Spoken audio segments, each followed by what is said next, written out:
never know where life will lead us or what may hinder us along the way. But while every day can feel like one big question mark, it doesn't have to. With the right insights, strategies, and solutions from Western and Southern Financial Group, together we can look ahead to leave the unknown behind. What's Pro Football Focus doing? Last week they had Brady. This week they got Brady.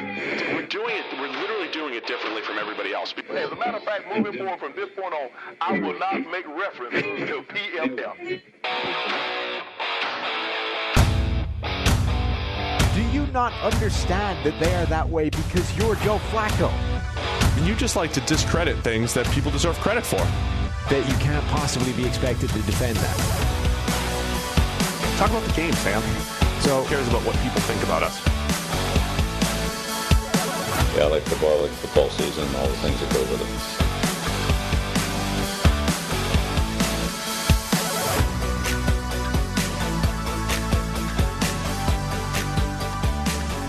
Welcome in to the PFF NFL Podcast. Steve Palazzolo back here with Sam Monson. It is our Wednesday midweek edition.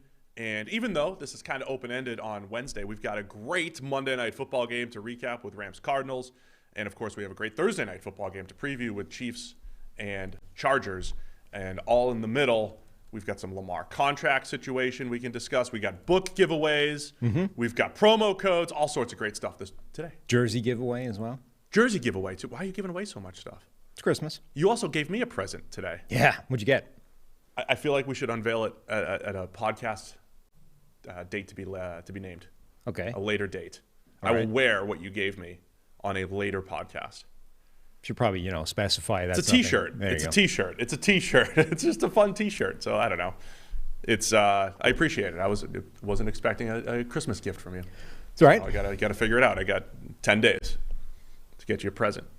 Figure it out. At PFF_Steve, what should I get Sam for Christmas in exchange for a T-shirt? Or email it in. And glasses.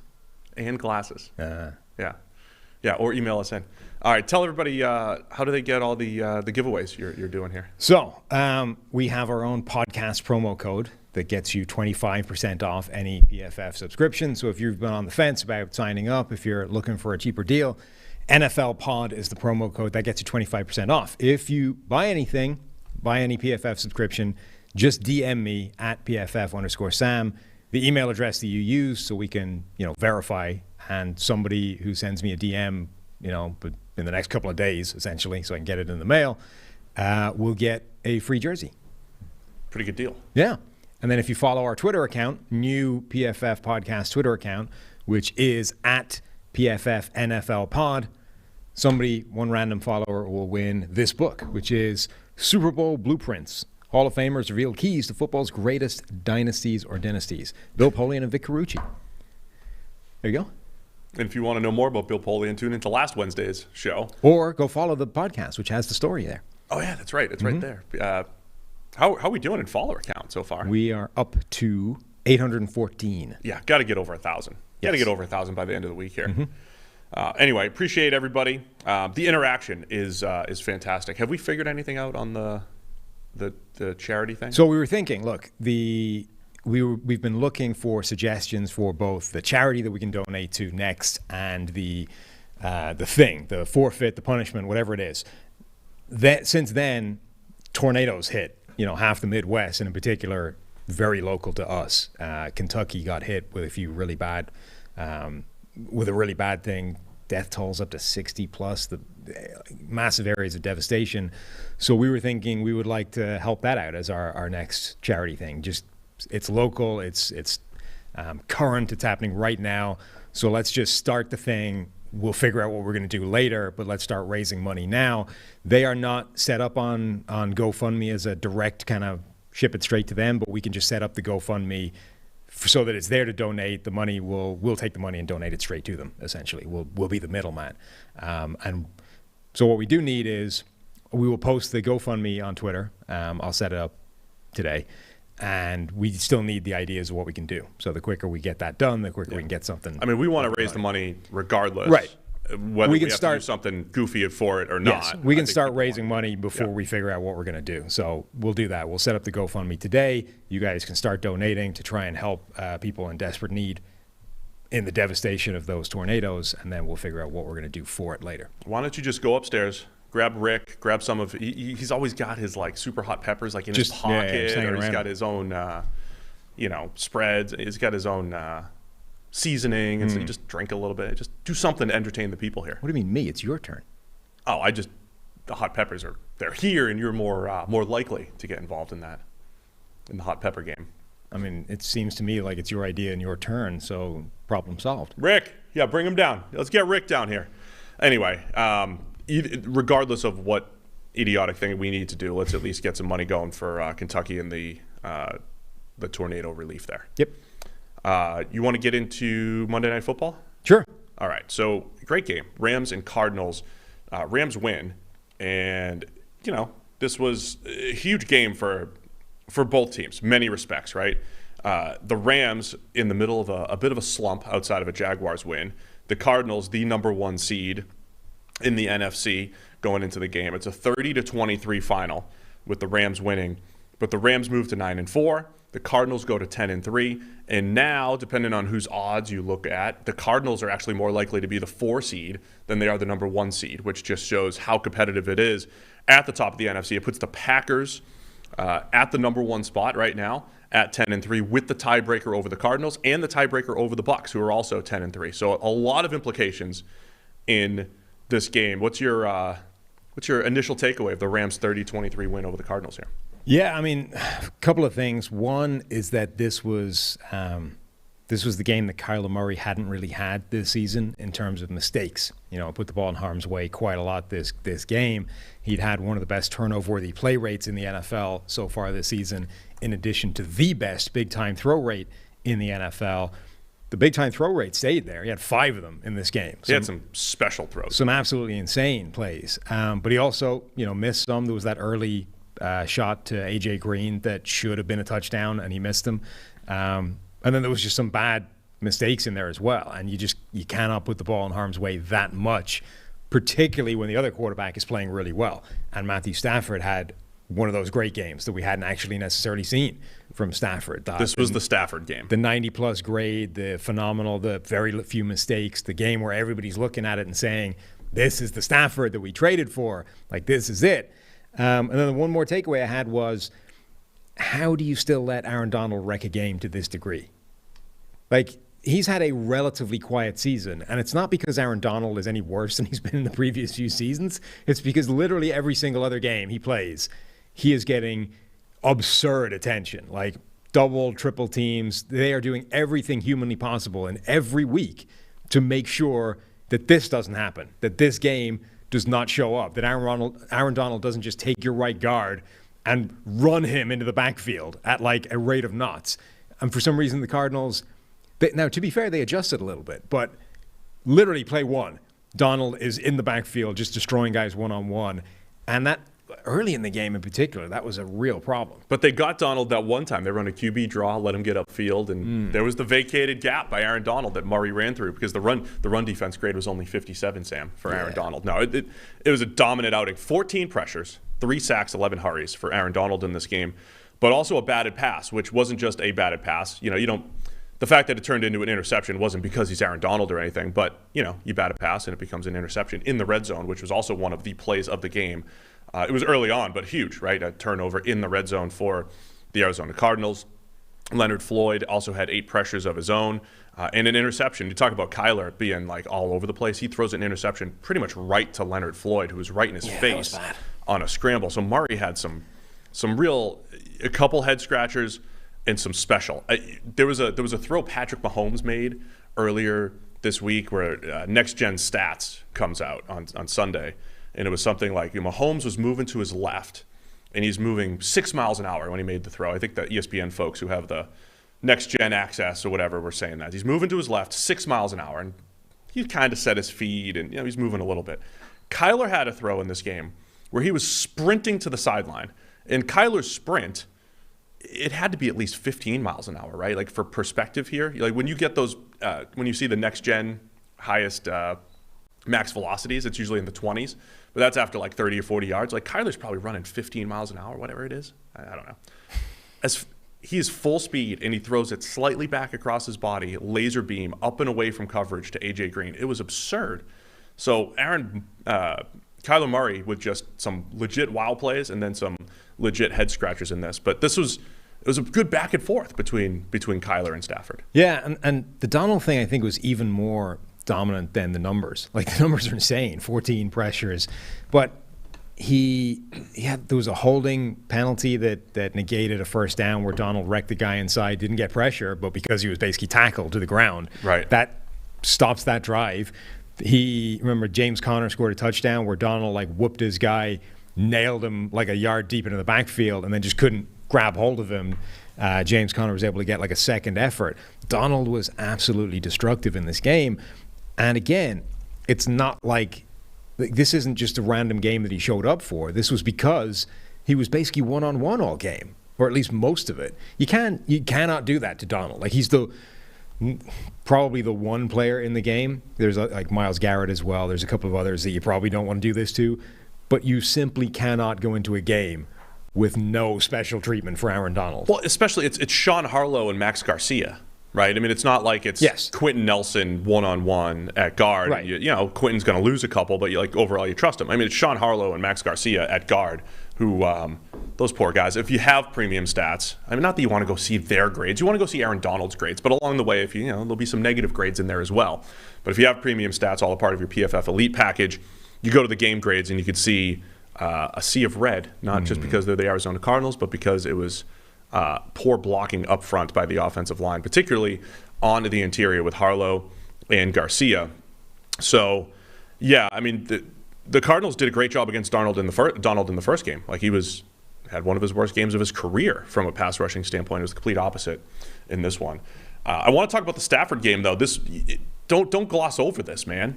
This is like my shtick. 3 times a year, you get to see this Matthew Stafford. Mm-hmm. And despite his stats this year, despite him having the best passer rating in the league for weeks and the best EPA per play as a team that the Rams have, all of that stuff, we have not seen this Stafford yet. So much I think I could probably tell this. Like Zach Robinson, the assistant wide receiver, he's assistant QB coach right now for the Rams. He texted me after the game. He goes, "That was it." He goes, that was the Stafford game. Because Zach and I used to always talk about it here too when he worked for PFF. There are these games where it's not just laser beams and arm talent. You got the no-look stuff. It's just the feel that he has is also next level. But it really only shows up once in a while. But this was it.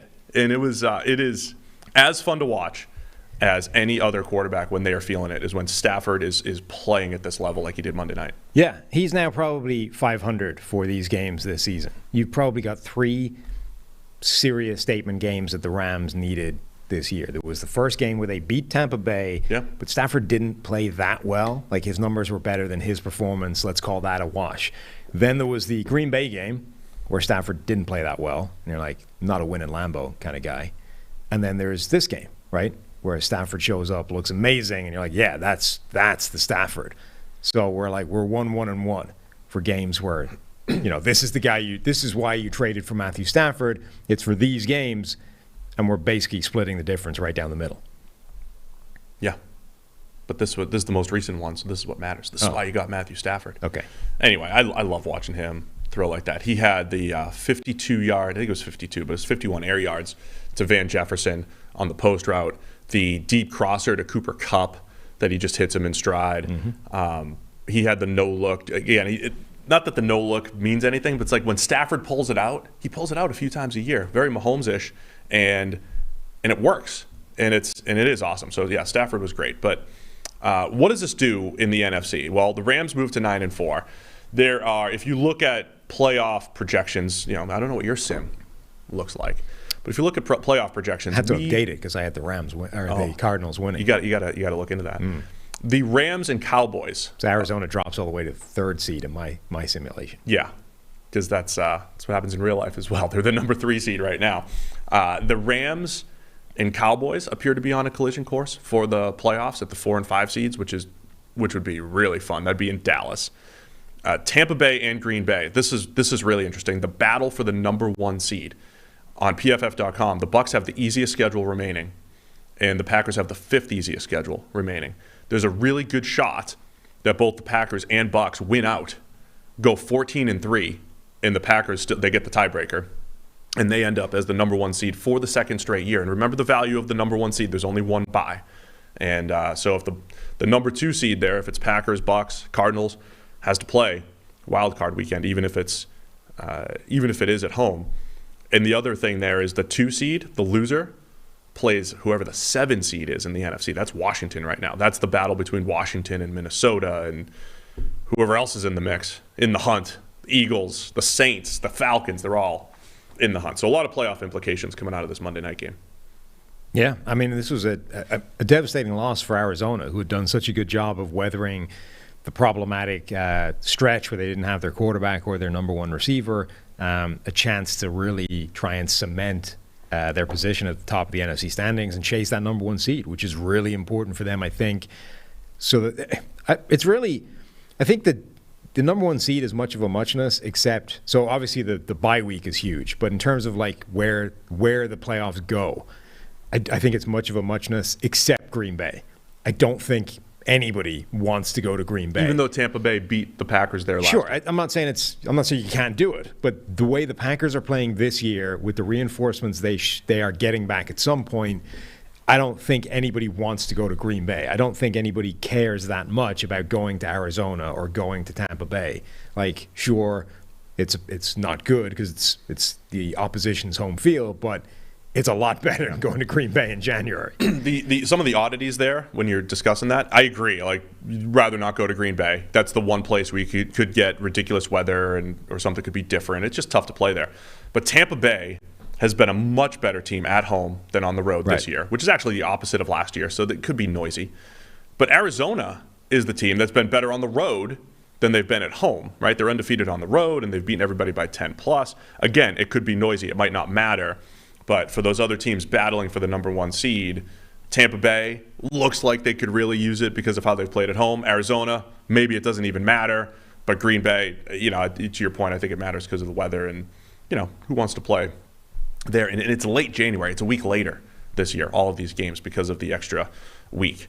Working from home is more important than ever, so you can optimize your home office with an X chair and our many accessories to enhance your focus, productivity, energy, and comfort. Once you feel the customized support of X-Chair's patented dynamic variable lumbar, there's no going back. It's the DVL. You can see it there on the screen if you're listening, or if you're watching on YouTube. If you're listening at home, here's what you want to listen to. It's all in the LMX massage and temperature regulation, exclusively designed and made for X-Chair. With versatile comfort and extraordinary design, X-Chair fits any space. High performance, quality engineering, extreme comfort, the ability to put it together pretty quick and easily. That's what I love about my X-Chair. It is great for work, keeps me nice and warm, and keeps me massaged here in the winter. Go to xchairnflpod.com. That's the letter X, chair, NFLPOD.com, or call 1-844-4XChair. for $100 off your order. It's a great deal. X-Chair has 30-day guarantees of complete comfort, and you can finance your purchase for as little as $30 a month. It's xchairnflpod.com. If you're watching on YouTube, check out the link in the description. Is Austin still giving the big X? I hit the mic. Every time. Big X. Mm-hmm. I haven't studied his read, but he's gotten good feedback on it. Mm-hmm. I like what we show on the screen on YouTube, though. You get to the different options. This is a DVL. Yeah, if you're on the fence about this, at least go to the website and look around, because there's a lot of different options, pricing options, styles, colors, and the whole thing. It's and look, what was it, 30-day money-back guarantee? Try it for free for 30 days. Now listen, I don't want to get into what we used to do in minor league baseball. No, I don't think you should do that. Walmart TV return. Somebody emailed us and said that they would donate, I can't remember what the amount was, for the next charity drive if you made it through a show without mentioning baseball. Oh, yeah, that's a good point. Well, just let me know which show it is. It's not this one? I need to know ahead of time. Thursday, maybe. It's not a baseball story so much as it is a Walmart 90-day TV return policy. If the word baseball comes up, it's probably a baseball story. Yeah. Anyway, I'm just saying, you could try things out and return it, and why not? For 30 days. For 30 days. You'll probably love it, is the point. You know the way Chrome comes up with that insistent little button in the top right that's like update or whatever it is, right? And then it's green to say, oh, there's a new update, you might want to think about it. And then it's orange to suggest, well, you've been a while, you probably want to get on with it. And then red for like, if you don't update this, we're going to do something nasty to your computer. Yeah. So I'd had to update Chrome a while ago, and when you do that, the simulation wipes. It disappears. No way. So I've just had to rerun the simulation. That's what red means. Red means but it turns out Arizona are still the 3rd seed, so it was okay. I didn't mislead anybody. That's good. That's good to rerun the simulation. Green Bay, number 1, Tampa Bay, number 2, with the same record. Arizona, number 3, with the same record. So this is why people tune in, to get the one-man to simulation. get the one simulation. You don't need 10,000. I mean, 10,000 is great. Yeah. Well, what about one? It's going to be some bad ones in there, Right. The 10,000. You can't go wrong if it's just You can't one. tell me that this one isn't the one that's going to be right. That's the one. That's the right one. All right. Do we have emails to discuss here? Let's get into some emails. This is about the Lamar Jackson, Josh Allen contracts. Yeah. So what do you do with this entire class of 2018? Why don't you give that guy's name a shot? Ellis Roche. It's not E-double-L. Oh, it looks like Ellis. Right? Ellis? And again, is it Roche E-I. or is it Roach?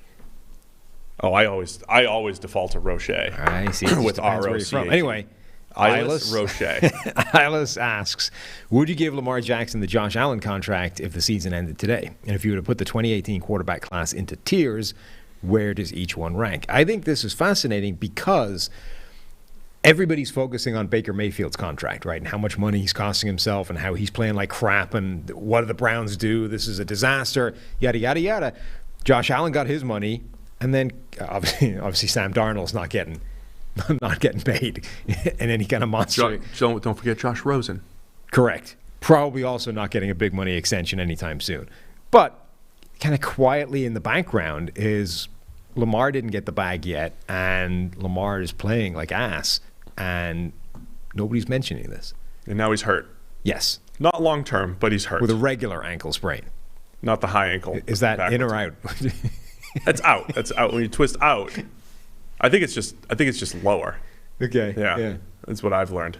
I'm willing to learn and adjust here. That's all you need. Like, look, anybody makes mistakes, right? It's making the same mistake multiple times. That's what's inexcusable. I made the same mistake for over 20 years. Oh. But I'm back now. Okay. I'm back. I'm on the right side of history here when it comes to high ankle sprains. Perfect. I'm trying to look up a number here as we go, but it's a tricky one, as always. That's why it's a question. Josh Allen made a ton of money. Yes. He's not playing at the exact same level as last year, but it's still fine, right? I think it's even on Sunday against the Bucs, a little bit of a rough first half, but against the Bucs in a comeback situation, Josh Allen's making play after play, and you can see his ability to carry a team, not just as a passer, but as a runner when he rushed for over 100 yards. Mm-hmm. My feeling coming into the season is I had Lamar ahead of Josh Allen with that because I felt like his baseline was higher. Because when he's not a passer, when Lamar's not even a great passer, he still brings value as a runner, much like what Allen just did on Sunday.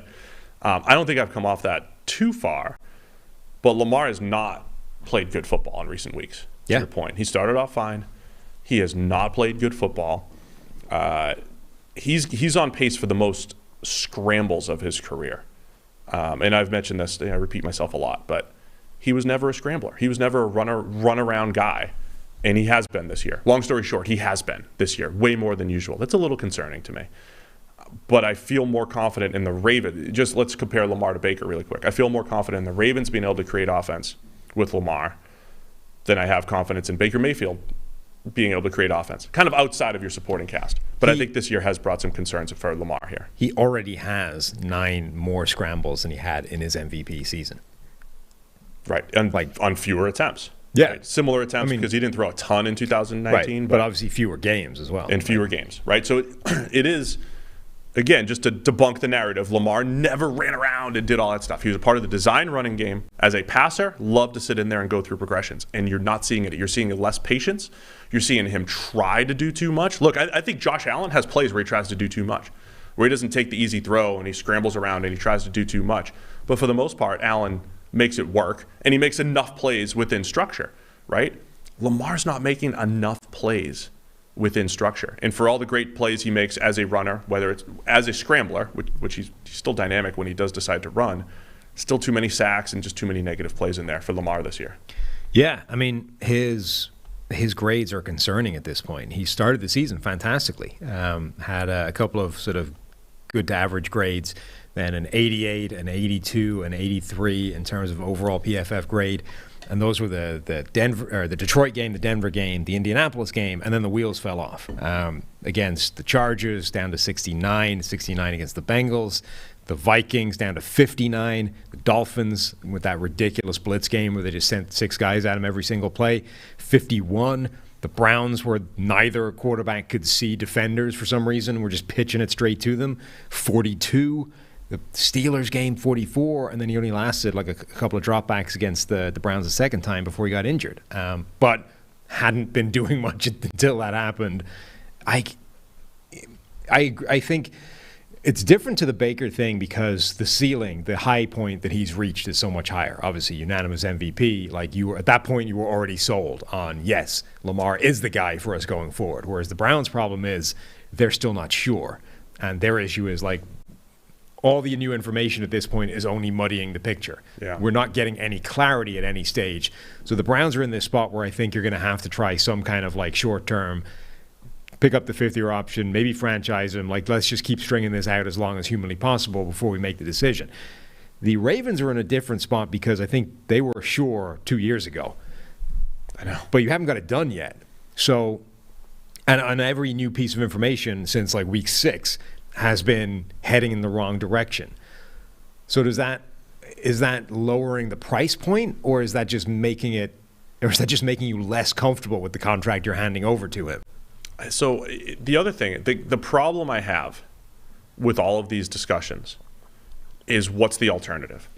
And look, I get it. I am the person pushing that the alternative might not be as bad as it once was. That finding a comparable, cheaper quarterback in today's environment is easier than ever. Like, for instance, is Teddy Bridgewater playing better football than Lamar Jackson this year? Maybe.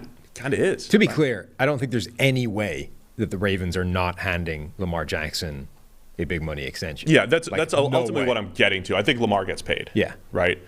And so I guess the kind of question really to me is, why hasn't it happened already? I think all of these deals are going to come down to the structure. So you have a Patrick Mahomes who has this 10-year, eventually it looks like a team-friendly deal that's the cap, they know when the cap's going to change and all that stuff, right? Josh Allen has this huge deal. Dak has a deal where he can get out, where he's a free agent in a few years, right? Like Dak wanted flexibility. He didn't want a 10-year deal. Right. Mahomes wants to be in Kansas City forever with a chance to win. So it honestly comes down, I don't know what Lamar wants in this. Does Lamar want to get paid 3 years from now? Does he want just 3 years and then the ability to get paid again? If you're the Ravens, do you want to make him the face for 10 years? Are there any concerns about injuries and him taking all these hits? Like there's a lot of these things to consider. And by the way, they've just confirmed what the cap is next year, and it is going up $26 million. Yeah. It's going up from $182.5 million to $208 million. So huge. I mean, the Patriots all of a sudden look like geniuses again, right? That spending spree that you were like, oh, it's not a problem now, they but have maybe room next for it. year it's Yeah. an issue. All of a sudden it isn't because the cap just skyrocketed. For anybody that's been dragging ass on their contract, it's not a bad negotiating spot because all of a sudden there's $26 million extra cap space to deal with. I also wonder if you're the Ravens. You know, we know that the Ravens are a sharp organization, a team that does a lot of smart things, you know, that is typically on the right side of like nuance and understanding and clever decisions, as, you know, illustrated by John Harbaugh coming out and explaining the 2-point thing, Yeah. you know, whilst Phil Simms rails against the idiocy of it, whilst not understanding it nor caring that he didn't understand it, according to his CBS diatribe. I wonder if the Ravens are saying, well, look, we don't need to get this done right now. Like if Lamar himself is not agitating for this contract, which he doesn't appear to be, then why would we want to give it to him earlier than we have to? Because right now he's really cheap. Like why do we want to lock this down when who knows what could happen? Yeah. Right? Because as soon as you lock, it's that balance, right? The sooner you lock in the contract, the cheaper it is for you, but the more risk is attached to it. Because if things go south, you're stuck with it. Jared Goff, Carson Wentz, et cetera, et cetera. The later you drag it out, the more expensive it's going to be, but the more you have in terms of contingency. You get to basically play it out for longer and see if something goes south. Yeah, the other part about the Lamar Jackson equation is I do think there's ways that you can elevate your team, right? And I always reference the Bradys and Breezes and Rodgers and Paytons of the world and all that, where even with an average receiving core or offensive line, like for the most part, they're going to pull you through, right? They're going to still find ways to produce with that group. The next tier of quarterbacks can do that to a point, but it's less consistent. Lamar has that ability to overall generally make the rushing attack better, make the offensive line better, and create more open throws. But this is the worst he's thrown the ball since his rookie season, right? And again, I don't know what to do with that, right? Because we expect if you said Lamar MVP year 2, the sky's the limit. He'll have 8 of these things, right? It just doesn't work that way, though. He has regressed as a passer and decision maker. Why? And only since like week 6, like the first 5 weeks of the season, he was playing fantastically, and he'd been put in a bunch of those situations where things had gone badly before, right? That tried and trusted narrative, all you need to do is force Lamar to pass and you're screwed, right? You can't do that. He was in a couple of games where all of a sudden it was Lamar having to get this done by himself, passing the ball. The run game had disappeared, or they were in a hole, and he was doing that. He was executing really well, putting up some big numbers, and then like, bam, we've turned into a pumpkin for no good reason, and it's been this like steep decline over a hill. That's the part that I don't get. I have to do a little bit more research on this because I keep talking about what are the alternatives, right? And using PFF WAR, what's the alternative for the Ravens if they decided, or if the Browns decide we're going to let Lamar Jackson or Baker Mayfield walk? Are you getting a Marcus Mariota? Are you getting a Teddy Bridgewater, right? Is that your alternative? Are you making a huge deal for someone you think is worth the money? Or are you of the mind, much like New England's doing right now, which is now we could get a rookie quarterback who doesn't have to be the best quarterback in the league, but we're going to make the rest of our roster better. And that's the intriguing one for me. I still think the quarterback's the most valuable position in the NFL, but also repeating myself for the 1,000th time. If the difference between QB1 and QB20 is tighter than ever, is the real edge, the quarterback's always an edge, but is it less than it was before? And the best teams are going to be the teams, this might sound crazy, but just the ones who have the best team around you. Receivers, offensive line, defense, for whatever you can do. Is there more of an onus on the supporting cast rather than the quarterback in the coming years because the difference in the best and worst quarterbacks is tighter than ever? I don't know. There's something to just consider. The quarterback's still an edge and an advantage, and I would pay Lamar.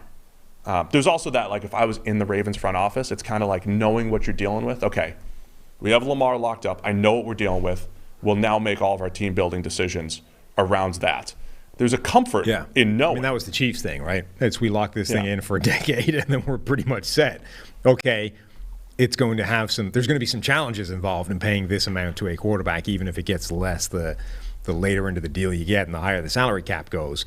But simply having it locked down in financial terms for that long gives you a ton of ability to plan around that and start like hanging everybody else's contract around it and balance the whole thing. And you have way more ability to juggle things than you do so compare that to the Kirk Cousins contract, right?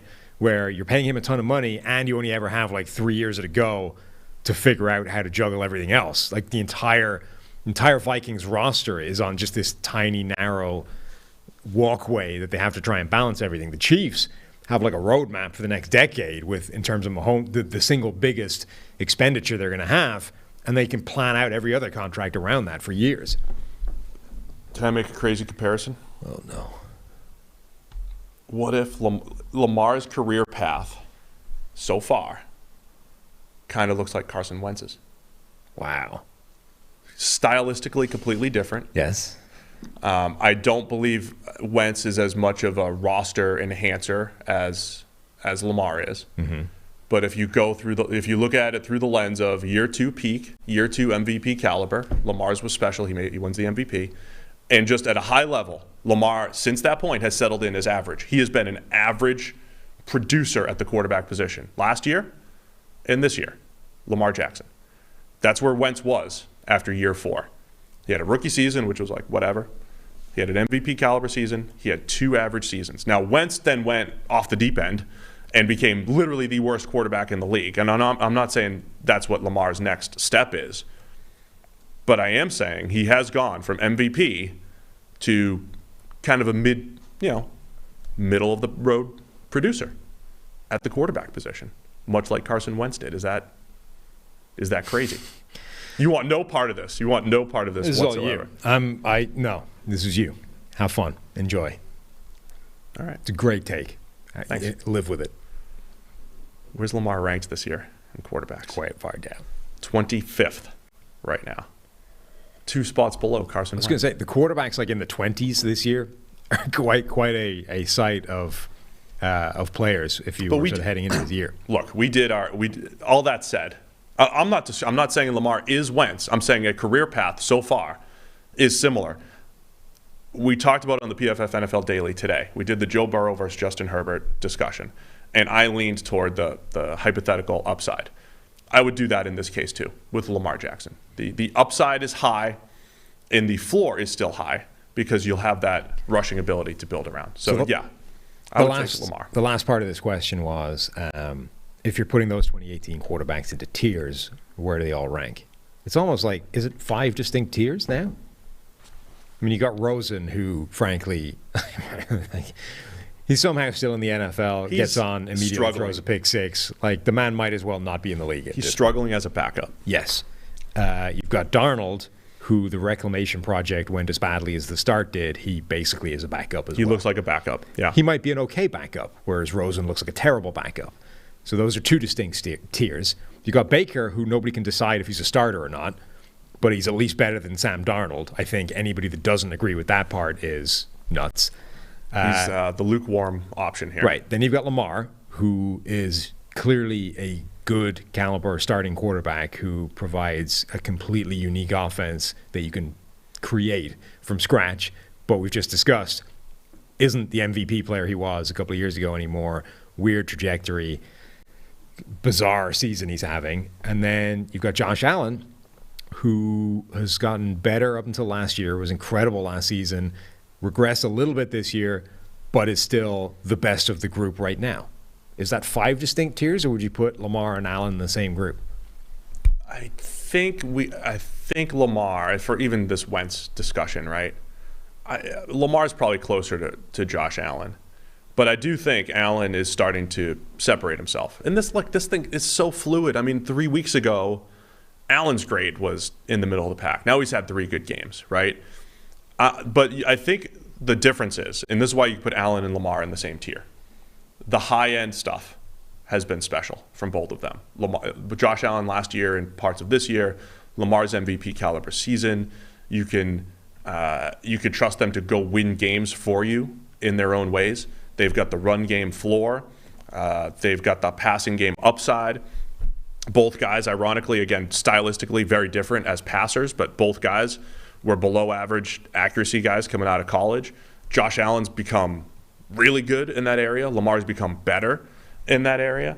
So I would put Lamar and Allen in that like franchise. I could build around this guy and trust him to carry my team at times.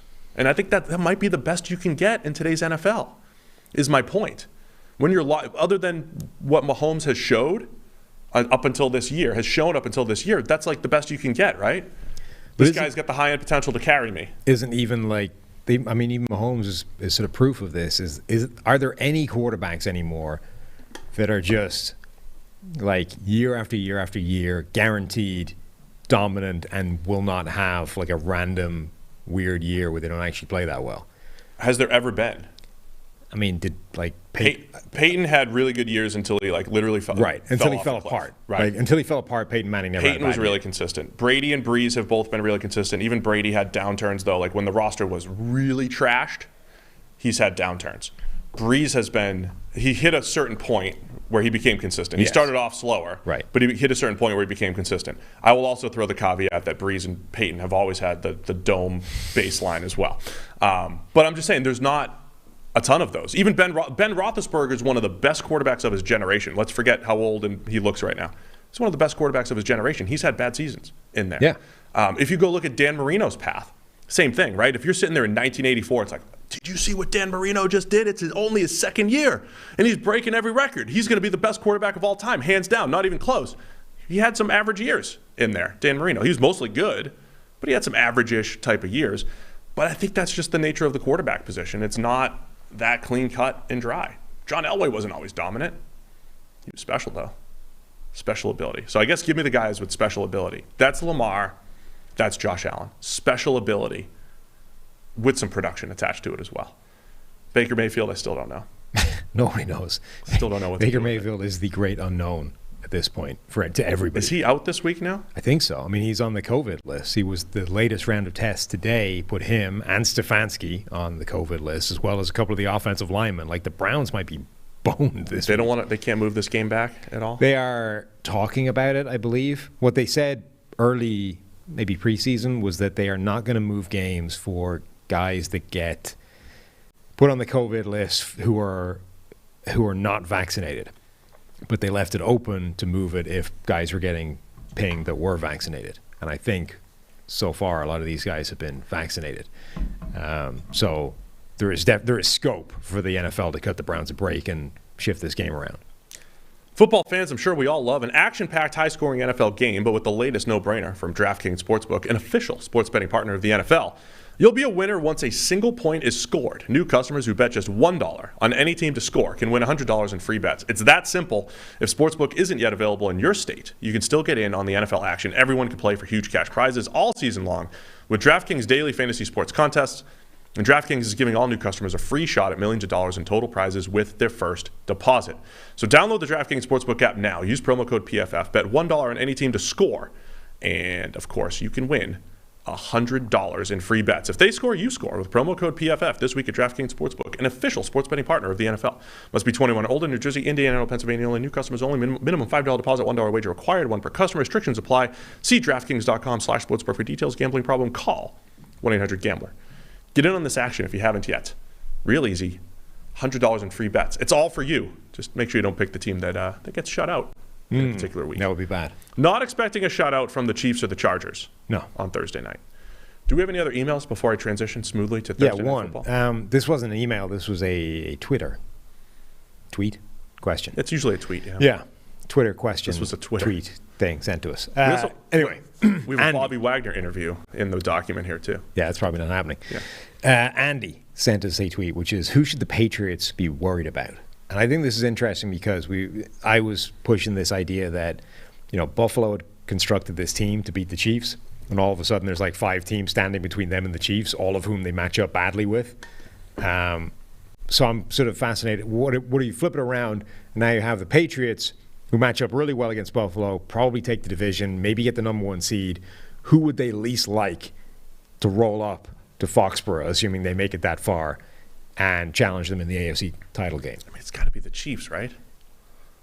Is it the way the Chiefs are playing now, though? Yeah, because I don't think... There's still, I think, a very clear blueprint that everybody hates, that term. There's still a very clear game plan to slowing down Kansas City. And if there's a clear game plan, like the Patriots are the best team in the NFL at like taking the thing that's obviously working and ramping it up to 11. That's the one thing that's changed, because these teams have played each other a few times over the last few years. The thing that has changed is...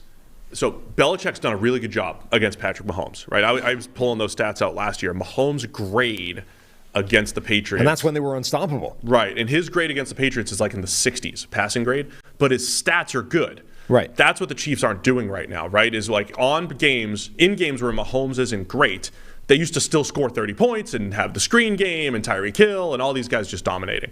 Now you're not having that. If Mahomes doesn't go, the offense doesn't go. They're averaging 14 points a game on offense against teams that aren't the Raiders in the last 7 weeks. Raiders since week 17. And that's against teams that aren't, that are not the Patriots. So I get that. But I would say that the Chiefs defense has a chance to take. Like, I don't think the Patriots' passing game is great. I think the Chiefs' defense has a chance to like really slow that down and do just enough in the run game against New England that the Chiefs. And it's still Mahomes in the offense for whatever they're showing against non-Raiders teams. Like, if they break out in the playoffs, is anybody surprised if they just figure it out again? So I think the Chiefs remain the most dangerous team.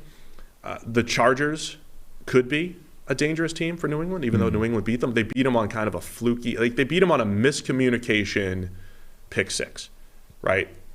Herbert, receiver, on a different page. Herbert, I think, alone makes the Chargers always dangerous. Yeah. Like, when you have a quarterback that can make that throw that he made last week, where you have him under pressure, you've beaten the left tackle, you're chasing him down into right field, and he just sets his feet and hurls a 65-yard laser for a touchdown. With 29 seconds left in the half, and it's like if they're going to go deep, it might be now. You can't defend that. Right. You literally can't defend that. That's one where you just have to go, okay, fine, that's a touchdown we couldn't do anything about.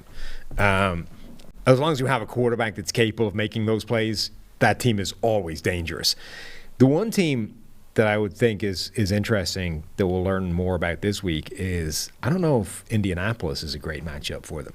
Like We'll Colts, find out Saturday. That's what I mean. Yeah. The Colts, with their offensive line, with their ground game, with Carson Wentz playing a clean brand of football, with their defense that's been very good at forcing turnovers, the Colts and the Patriots are two of the top three defenses in the NFL at forcing turnovers. The only team that's got more than either of them is Dallas, with the ball just landing in Trevon Diggs' hands all the way through the season. Diggs magnets. But if the Colts are set up to win a game like that in a way that not many other teams are, they can match the Patriots with everything that the Patriots want to do, and I think they match up well with the way the Patriots are playing offense right now. So if of all the teams that, if New England is looking out on the landscape of the AFC, and it's Kansas City, it's Tennessee, it's Baltimore, the Chargers, Buffalo, the Colts are the one team there that I don't think they would love facing. I think the Patriots get challenged in 3 out of the next 4 weeks here. You've got the Colts this week in the Dome. You have Buffalo, presumably not in 50-mile-an-hour winds, in New England in a couple weeks. You have the Dolphins the last week of the season in Miami. Dolphins are playing much better football. And then you have, let me pose this question to you. January 2nd, week 17, Patriots hosting the Jacksonville Jaguars. Is this going to be... Excuse me? Patriots-Jaguars? Yeah. I'm just saying it's a football game. This is a game they're being challenged in? No. I was going to I said 3 out of the next 4 games. The game that I omitted from the 4 was the Jaguars game. However, I'm intrigued by what might be the biggest coaching mismatch in NFL history with Bill Belichick going up against Urban Meyer. I mean, how many college championships does Bill Belichick have? That's a good point. Urban shows up at midfield. Let me see your resume, Bill. How many times you won at Ohio State and Florida? If you were the odds-setting man in Vegas, right? What would you set the odds on Urban Meyer quitting at halftime of this game? Vontae Davis style. Plus 150. Just going, I don't need this crap. I'm out of here.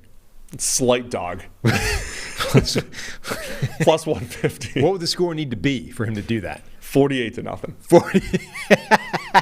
No, 40. Once you hit 40. Well, 40. Herb's he's 40 out. to zip, and Urban's just calling the limo. Uber, what's the Uber Black, the fancy car?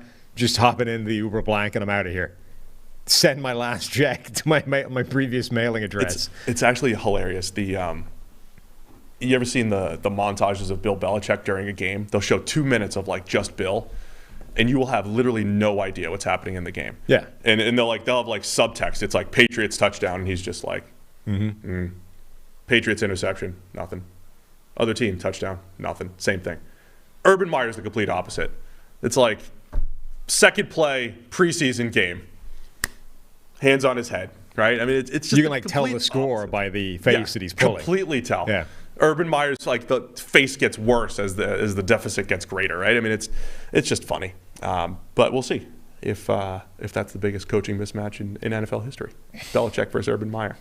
So to answer the initial question, Patriots, who can challenge them? You're saying the Colts. I still think it's the Chiefs. You're saying it's any of these teams can challenge them, right? The part of the question I liked was kind of who do they not want to see? Like if the Patriots are going to be in the AFC Championship game, home game, number 1 seed, what's the team they don't want to see roll into town whenever the hell that game is? Late January? Yeah, late January now. I think it's Chargers, Chiefs, and Colts. That's half the field. Of course. My pick was the Chiefs. Okay. My second pick would be the Chargers. Your pick was the Colts. Yes. Okay. And maybe a healthy Titans team. Are they going to get a healthy Titans team? At least healthy receivers could help. There's still the outside chance that Derrick Henry comes back. I mean, crazy as that sounds. Way outside, right, Doctor? I don't think they should do it, but they Dr. seem Munson. to keep talking it up. Dr. Munson said it's not going to happen. All right, speaking of Chiefs-Chargers, they're playing Thursday Night Football. This is the best Thursday night game of the year, right? I think maybe Bucks-Cowboys week 1. There's been a couple of good ones. But I'm saying, like, on paper. They played on Thursday night Mahomes MVP year in 2018. Chargers pulled the upset. And, they've got a good little history here. The Chargers won the first matchup. This is when the sky was starting to fall early with the Chiefs, and then it fell even further in a different way when the offense couldn't figure anything out. But the first matchup, 30-24, the Chargers won. This is when we started to see a little bit of early Brandon Staley and his aggressiveness and going for it on 4th down over and over again in this game. Even when field goals would have been a good, they just kept their foot on the gas at a time when you felt like they needed to because you're playing the Chiefs who could always score.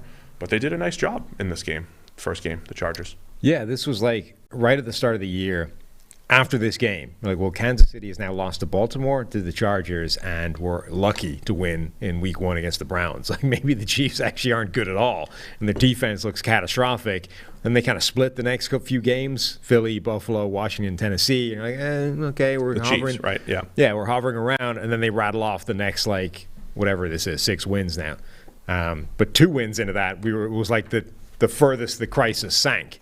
Like, after they won 2 straight against Jordan Love and the Giants, like, that was the worst that things got for Kansas City. And then, you got to play the Raiders, and that fixes everything.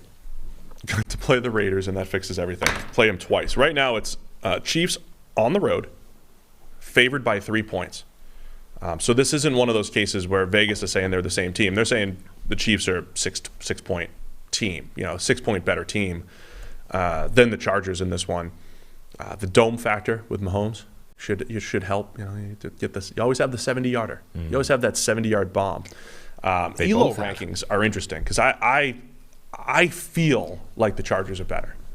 Okay. ELO has the Chiefs first in the Chargers 14th. Wait, you feel like they're better than the Chiefs? No. Sorry, better than like our rankings, better than perception. I've always had the Chargers, even some of their dips and lulls during the season, I've always had a perception where they are better than maybe our rankings or traditional rankings or whatever might have them. But 14th in our overall power rankings, the Chargers. They feel better than that to me. They are 14th in offense. They are 9th in defense. So what else are you looking for in this particular game?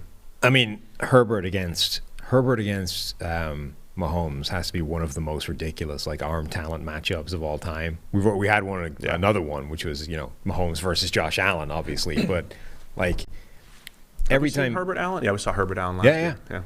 Yeah. Every time you see Justin Herbert, there's a couple of throws that look different, like that.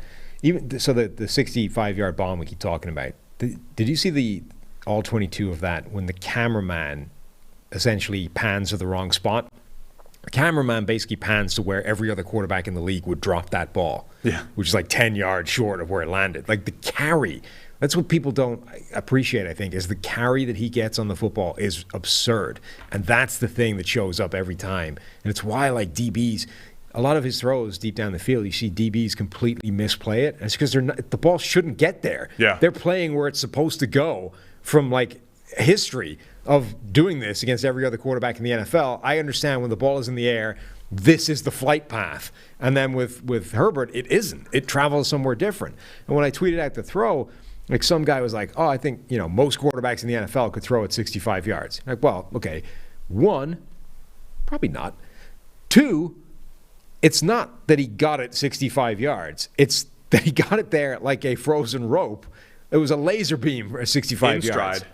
under pressure, avoiding pressure, and he had to quickly set his feet. But the only reason it was in stride is because it was a freaking laser, not like a moon ball that Russell Wilson throws, right? Right. If he had thrown the Russell Wilson, rainbow, it would have taken another 2 seconds to get there, and the receiver would have been like setting up camp, catching it like a fair catch on a punt. That would be impossible though too, because you can't get that much arc on the ball and throw it that far. Like it's a further throw.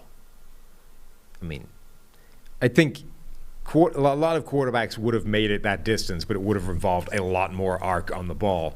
Probably less accurate. The fact that he's able to get it there with that sort of speed, velocity, and carry is the thing that's crazy.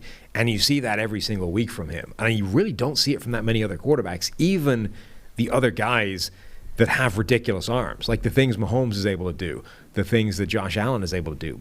They're not like hitting those passes that often.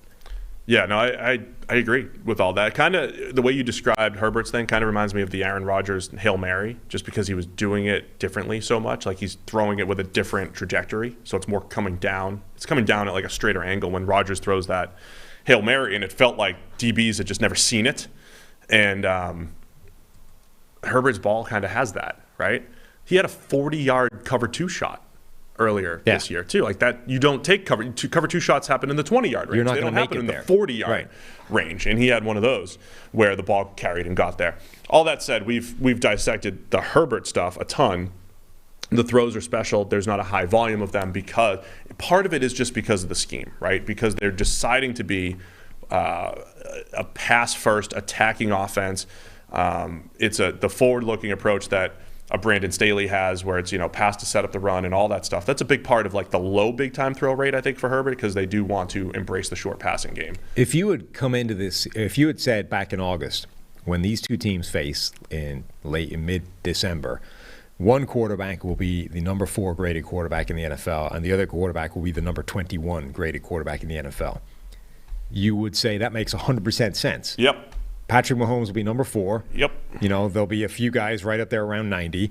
And then Justin Herbert will have regressed based off the unsustainable, crazy play under pressure and all those things that we saw last year.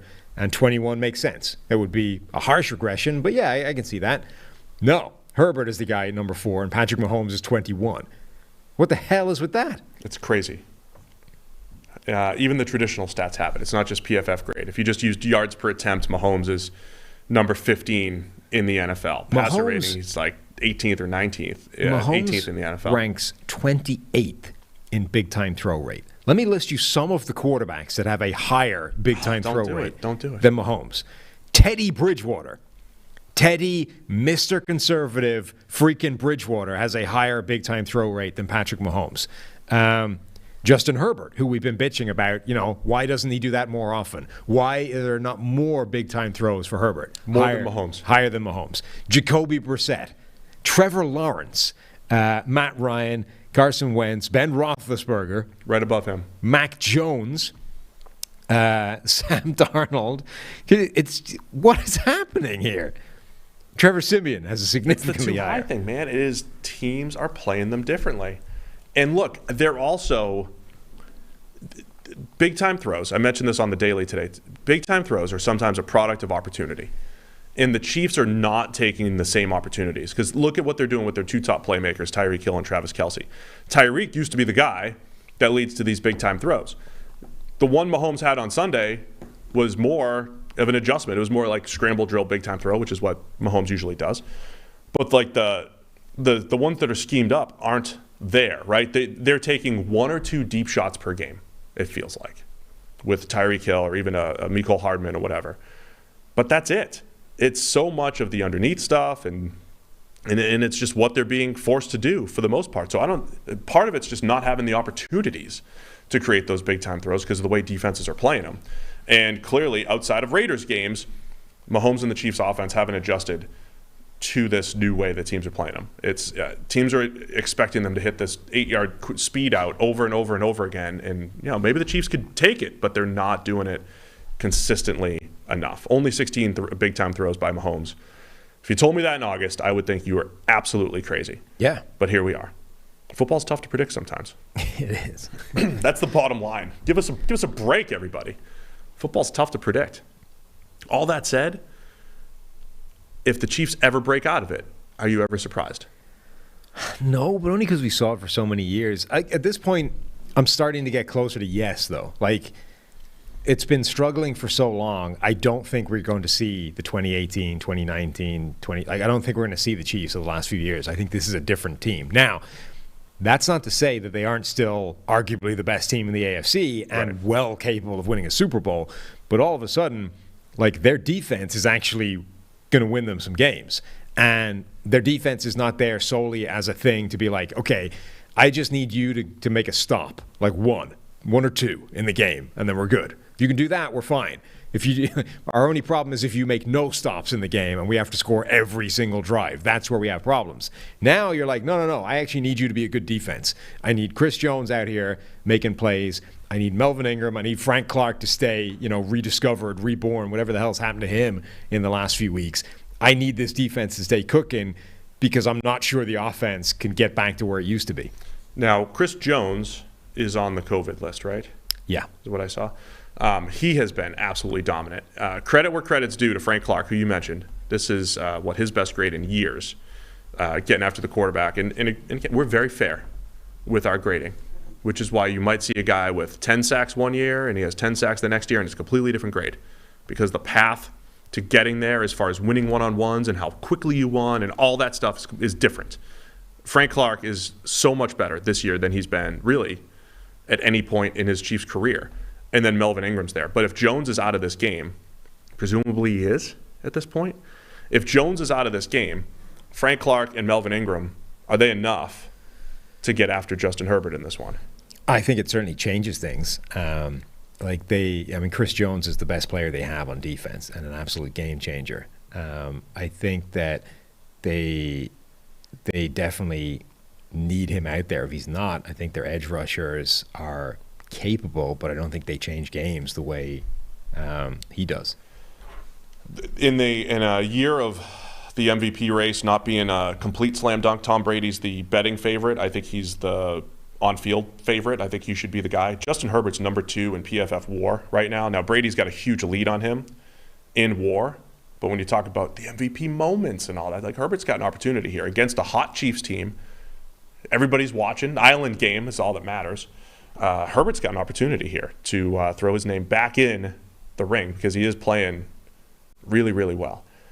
I do think I think the Chiefs they're just playing well. I think the offense will start to get a little bit better, right? Even if it's not the same thing it's been, I do think these Raiders games are probably catalyst for them to just get a little bit better than they've been. But this is the defense that kind of almost started the entire trend of the league forcing teams into this kind of situation. And so Patrick Mahomes is playing this way. Josh Allen is playing this way. The one quarterback I think that hasn't been lumped into that yet, but I think probably deserves to be, is I think that might explain some of Russell Wilson's bad play as well. Remember, even outside of the mallet finger, Russell Wilson has not been having a good season by his standards. And Russell Wilson is another one of those quarterbacks that wants to go deep down the field and make those incredible throws. And remember last year against Brandon Staley's defenses, when they took those things away, it was like he didn't know what to do. Like, we are setting up with quarters coverage. We are taking away your deep shots.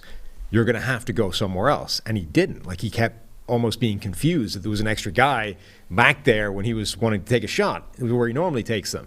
So, and if you look at our PFF grades on throws short of 20 yards, so anything shy of what we call a deep target, Mahomes is graded 25th, Josh Allen is 26th, and Russell Wilson is 29th. Like, those guys are all in the same kind of ballpark. They're all grading, not particularly well. And I think this is a product of what the NFL is doing on defense to force offenses that have been devastating and explosive. We're taking those away, and you're going to have to figure out another way of winning. And it doesn't mean you can't do that. Like, nothing comes without a price, right? There's a trade-off to us playing this way, but you're going to have to take it, and it's doing things that is not normally as efficient. It's running the ball. It's taking those short underneath passes and winning with 1,000 paper cuts. And those three quarterbacks in particular, but not exclusively, have not been good at that this year. It is fascinating, right? Because the NFL, we talked about this with Sean McVay all the time. The NFL is about adjusting, and defenses aren't just going to sit there and say, well, Sean McVay, your scheme's just too good. Continue to exploit us. Patrick Mahomes, you're too good. Continue to exploit us. The fact that defenses are fighting back this year, Sam, makes for some fun, right? And yeah, Brandon Staley certainly at the forefront of that. And I think the success that Staley had with the Rams last year has been a huge part of why defenses are doing a lot of this. It was that plus the way the Bucs played the Chiefs in the Super Bowl. Everybody says copycat league. There's teams are looking for what's successful and forcing some of these quarterbacks to be better on the underneath stuff. Certainly one of the trends of this year. So we got Mahomes, we got Justin Herbert, we got a hot Chiefs defense, we have a Chargers defense led by Brandon Staley that is built and equipped to slow Patrick Mahomes. They did a pretty good job in the first matchup. Chiefs by 3. What are you? Where are you leaning in this game? I'm going to go with the Chargers. I think until I see Kansas City bounce back against a defense that's actually causing them problems, as opposed to the Raiders defense, which is just an open, like a welcome sign to Kansas City's offense, I'm going to assume they'll struggle. To win and cover. They are 3-point dogs. 3-point dogs. So if you think they're within 3, you think they're winning. Do I? I think so. I think you think they're winning. I don't think that's how that works. No, it doesn't, but I mean. I'm going to take them to cover, but not to win. So you think the Chiefs win by 2 or Sure. 1? That's what you think's going to happen? Maybe. All right. Perfect. I'll take the Chiefs. All I know is the only thing I need on record is that the Chargers are going to cover. Right. I'll take the Chiefs to win and cover. Obviously, they have to win. Yes. To cover. I don't see them getting swept by the Chargers. I think Andy Reid and I think the Chiefs offense is going to start getting out of it. They're going to start getting out of the non-Raiders funk in the coming weeks here. So give me the Chiefs. Chris Jones being out, huge factor. COVID around the entire NFL, huge factor for this week. So a lot to keep an eye on as far as injury reports, status reports, or whatever you want to call them around the NFL. The other thing to keep an eye on is the promo code NFL Pod, 25% off. Using the promo code NFL Pod, go ahead, use it, screenshot that you've used it, and send it to @PFF_Sam.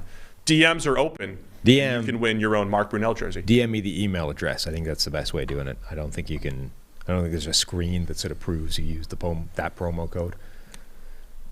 Oh, I don't know. So the email address? Yeah. All right. So send the email address to @PFF_Sam. Anything else we got to cover today? That was fun. We love reading your emails. Yep. So NFL Podcast @PFF.com. Which is in the bio, I believe, of the new Twitter account. So if you ever want to know what the email address is, go there. Yeah, so it's easier to consolidate all these things we're asking you to do. Yeah. There's one more thing, though, because this holiday season, it's all about Christmas lists and wish lists and all of that fun stuff, and we want you to get your voice heard. Contact @PFF.com. They're like Santa Claus this year. They're collecting your wish list. Okay. Your holiday list. Which PFF feature do you love the most? What do you want the most from PFF? It's on PFF.com. Like, what type of features do you want?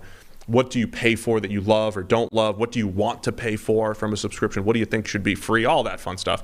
So they're trying to collect that wish list. Tell them that the PFF NFL podcast sent you so we can get a nice consolidated list of our listener feedback. So it's contact @PFF.com where you can let your voice be heard because the people are listening right now as we try to make PFF better for everybody. Sound good? Yeah. All right, that's our Wednesday show. Appreciate everybody tuning in live on YouTube or in podcast land. We will be back tomorrow previewing is it week 15? Wow. All of the week 15 action around the NFL. We'll see you tomorrow.